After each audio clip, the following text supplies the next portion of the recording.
Ini adalah seorang wanita yang hidup sendiri. Dia berbaring di kasur bersiap-siap untuk istirahat. Dan di bawah kasurnya ternyata ada seorang pria. Pria ini sudah bersembunyi di rumah wanita ini sangat lama. Saat sudah memastikan wanita itu tidur lelap, dia perlahan-lahan keluar dari bawah tempat tidur, memberikan obat tidur yang sudah disiapkan dari awal kepada si wanita, lalu melakukan aksinya. Yang menakutkan adalah, tiap malam selalu di bawah tempat tidurnya.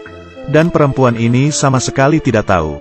Masuk ke toilet, memasukkan cairan ke produk skincare wanita itu, dan mengeluarkan senyuman aneh. Pria ini akan menyetel duluan alarm. Tidak cepat juga tidak lambat. Gosok gigi di toilet sang perempuan, lalu meletakkan kembali sikat giginya. Keesokannya di saat perempuan itu bangun juga tidak merasakan apa-apa. Masih saja sikat dengan seperti biasa. Dan juga menggunakan skincare-nya, lalu keluar untuk berangkat kerja. Ternyata pria yang di bawah tempat tidur itu adalah penjaga apartemen. Dia tiap hari bisa bertemu dengan si perempuan. Kemudian dia datang lagi ke rumah si perempuan. Dia sembunyi di bawah tempat tidur, memerhatikan gerak-gerik perempuan. Dan di saat itu, kertas-kertas jatuh ke lantai. Dia masih saja tidak melihat pria itu. Pria ini menggunakan cermin untuk mengecek perempuan itu sudah tidur apa belum. Lalu keluar dari bawah tempat tidur. Sang perempuan takut dengan serangga. Dia ke kamar mandi dan mengeluarkan serangga, dan mulai melengketkannya ke dalam rak. Lalu mengeluarkan apel yang sudah rusak, dan diletakkan di dalam kulkas.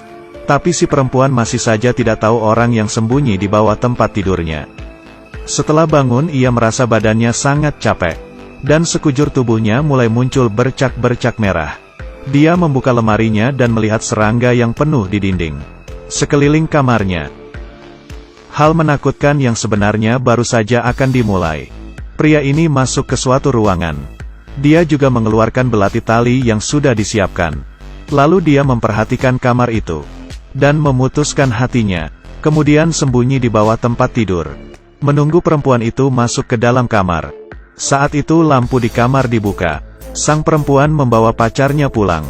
Mereka berdua melakukan aksi romantis di atas ranjang. Pria yang di bawah kasur pun mendengar semuanya. Marah dan kesal, tidak sengaja meneteskan cairan keras di wajahnya. Pria itu mulai seperti kesurupan, dan keluar dari bawah tempat tidur. Ingin kabur keluar. Saat itu si pria ingin membuka pintu, tapi menyadari kunci yang dibawanya salah.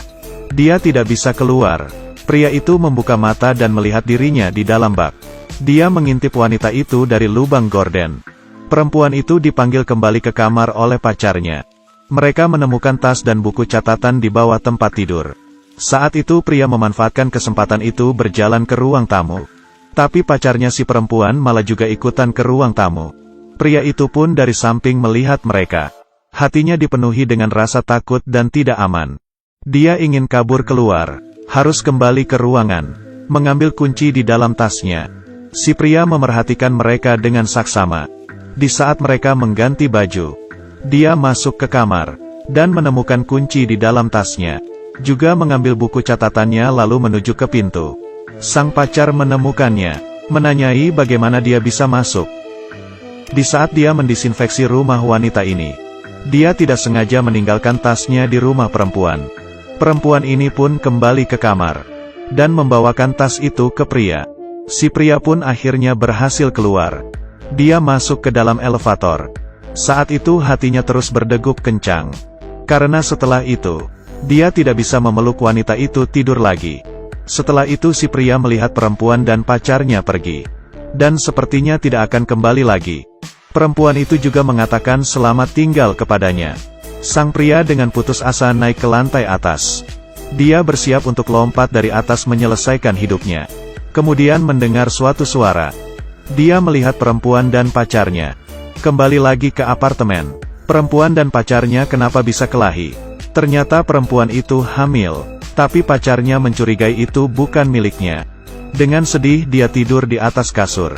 Sedangkan laki-laki yang sembunyi di bawah kasur mengeluarkan senyuman yang aneh. Karena bayi di dalam perut perempuan itu adalah miliknya. Pria ini tiap malam selalu tidur di satu kasur dengan perempuan yang bangun lalu sikat gigi mandi lalu keluar rumah. Dia berjalan ke kamar sebelah. ganti baju dan bersiap untuk berangkat kerja.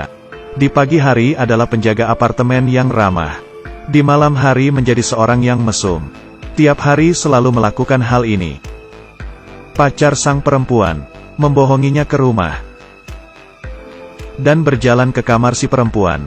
Melihat cairan keras yang ada di atas kasur, sang pacar mulai menanyainya kenapa melakukan hal itu. Saat itu kedua orang itu berkelahi. Sang penjaga rumah ditekan ke atas kasur. Tiba-tiba dia mengambil serpihan kaca dan menusuk leher si pacar perempuan dan menariknya ke dalam kamar mandi. Sang pacar mulai memberontak, tapi tidak ada gunanya. Dia menyalakan keran, mengeluarkan serpihan kaca dan meletakkannya di tangan sang pacar, dan kembali merapikan kamar. Lalu membawa pergi cairan dan masker. Saat itu, air memenuhi kamar mandi. Di perjalanan pulang pria itu melihat selembar kertas. Dan yang meletakkan kertas itu adalah gadis ini. Di saat gadis ini siuman, dia melihat pria itu dari lubang pintu. Tiba-tiba pria itu muncul di belakangnya. Gadis itu pun berteriak, tapi tidak ada muncul apa-apa dari orang tua si gadis. Sang pria berkata ke gadis, "Mereka hanyalah tidur." Pria ini menggendong si gadis kecil dan mulai mengancamnya. Sang gadis ketakutan, hanya bisa mengangguk setuju. Setahun kemudian, perempuan menerima sebuah surat, dan surat ini ditulis oleh sang pria. Sang pria mengakui semuanya, dan bayi yang dilahirkan adalah miliknya. Perempuan ini menggendong bayimu sambil menangis keras. Pria itu hingga akhir tidak mendapatkan hukuman. Tapi dari cerita ini, dia memberikan kita banyak pencerahan. Jangan pernah menandai orang asing sebagai guru. Karena kamu selamanya tidak tahu di balik seorang guru itu aslinya seperti apa.